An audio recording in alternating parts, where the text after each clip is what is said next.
Ocurría más temprano frente a Casa de Gobierno, sobre todo la cuestión de señalar a los porteños tiene que ver con fundamentalmente señalar a las actuales autoridades de la intervención de la obra social de la provincia de Entre Ríos. Pero vamos a la arista legislativa, porque hay un proyecto que ha presentado, o que se ha presentado desde el Poder Ejecutivo y que ya ha ingresado a la Cámara Alta Provincial, a la Cámara de Senadores. Vamos a ver qué es lo que puede llegar a suceder desde allí. Sebastián Martínez, ¿cómo estás? Buen día. Hola Sonia, ¿cómo estás? Bien. Bueno, vamos a analizar esto de distintas aristas. Vos decías, lo que veíamos recién en la calle, esta manifestación de los gremios, obviamente que tiene que ver con una iniciativa legislativa que también tiene su capítulo judicial, porque la actual intervención impulsada por el Poder Ejecutivo asegura que hay fuertes irregularidades en la conducción anterior, la conducción sindical del IOSPER. Acá obviamente que se está disputando y poniendo en juego quién conduce el IOSPER. Si representantes del gobierno provincial o los gremios, representantes de los gremios como veníamos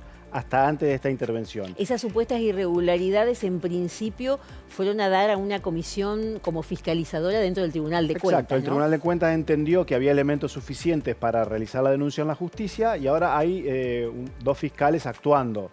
Una investigación penal preparatoria a cargo del fiscal Badano, que está dando sus primeros pasos. Todavía no tenemos detalles certeros de el volumen probatorio que hay sobre lo que se denuncia. Básicamente se denuncian sobreprecios en la compra de prótesis, por un lado, en un acuerdo con las ortopedias, y por el otro lado se investiga también sobreprecios en la compra de medicamentos de altos costos, dice el gobierno, que triplican o cuadruplican el precio de mercado. O sea, son dos denuncias fuertes que el Poder Ejecutivo impulsa en la justicia que tienen que ver con estas irregularidades. Eso es un andarivel, podríamos El andarivel decir, ¿no?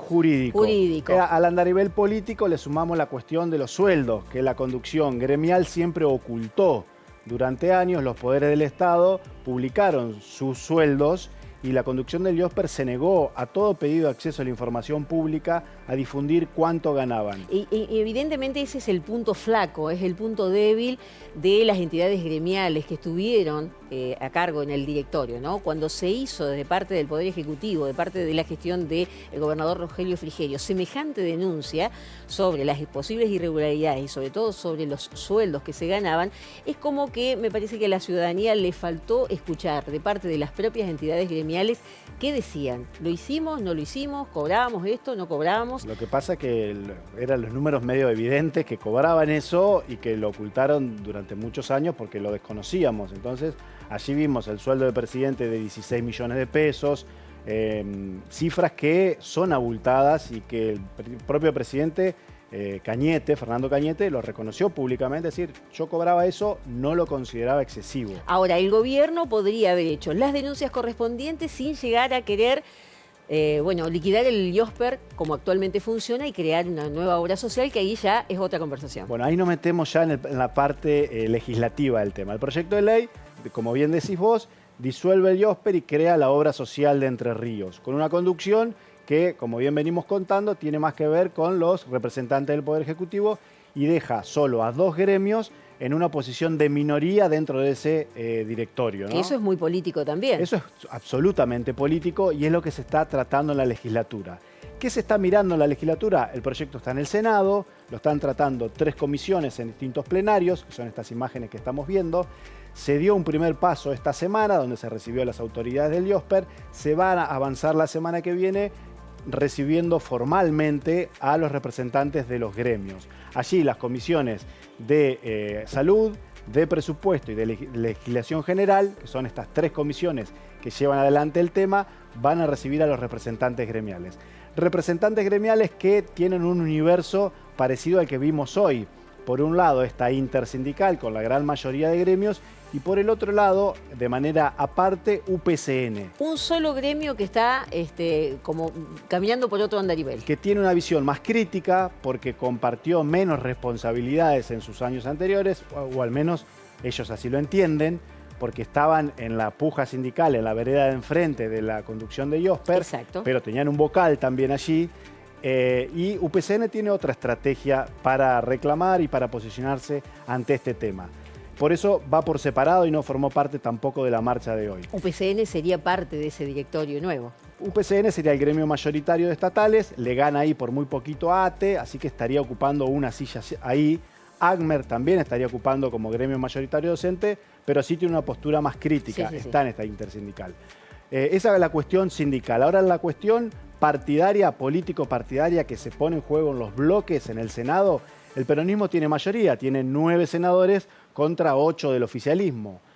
Entonces, la lupa está puesta sobre esos 9 representantes del peronismo. Y los gremios lo están poniendo en escena. Están diciendo cómo va a votar los representantes de la oposición. De hecho, en la movilización de hoy, la movilización era a Casa de Gobierno para hacer como una demostración de fuerza ante el gobierno de Rogelio Frigerio, pero fundamentalmente también diciéndole a los senadores, sobre todo, que son los que primero discuten este tema, acá estamos y vamos a seguir. Bueno, allí sí juega lo político. El oficialismo confía en que tiene los 8 votos de sus propios senadores y que va a haber algunos votos peronistas que acompañen esta postura inicial. Por eso hablan de no consensuar modificaciones al texto del proyecto. Por ahora no se está analizando eso. Eso es una cuestión que ellos dicen, nosotros vamos con este dictamen, queremos el proyecto tal como lo mandó el Ejecutivo. Vos decís que ya hay senadores del justicialismo que van a apoyar el proyecto del gobierno de Frigerio.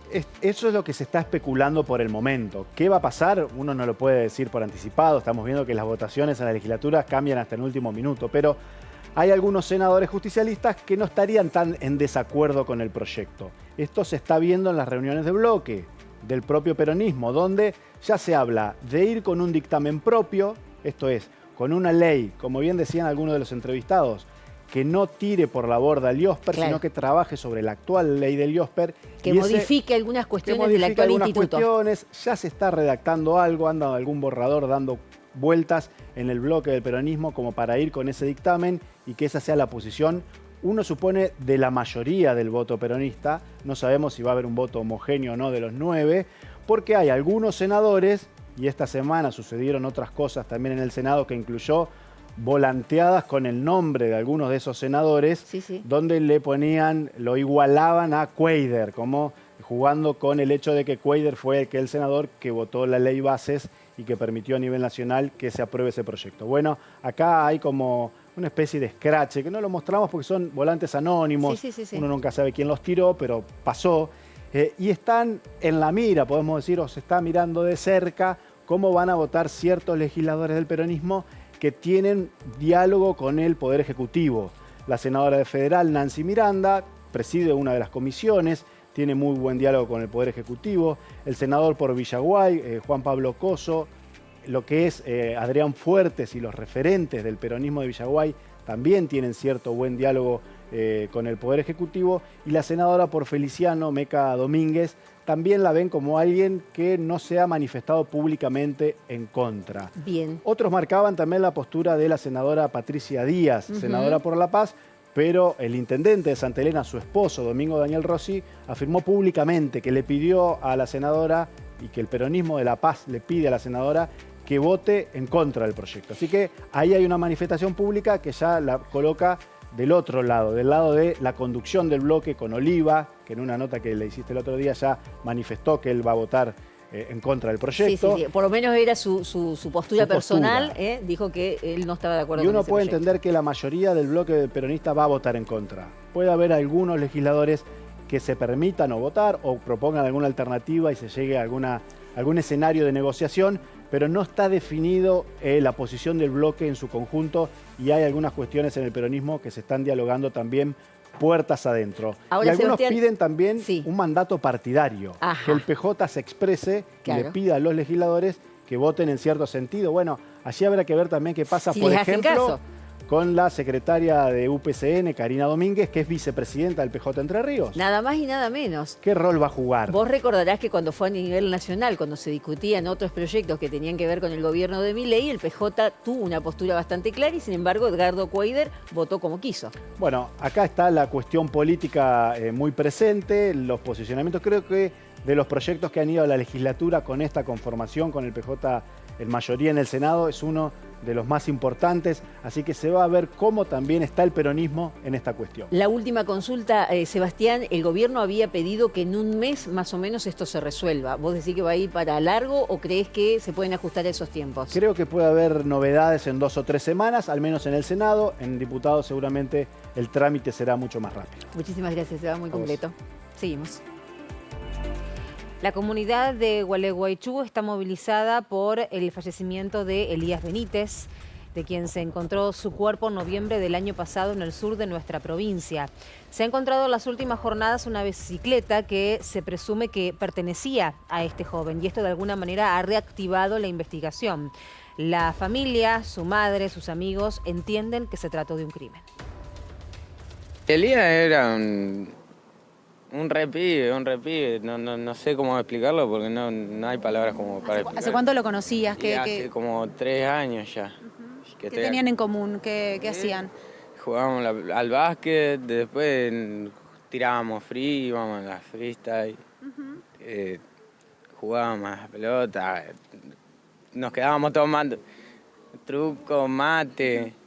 Y nada, disfrutábamos de día a día, a veces nos juntábamos a comer, nos invitaba a la casa.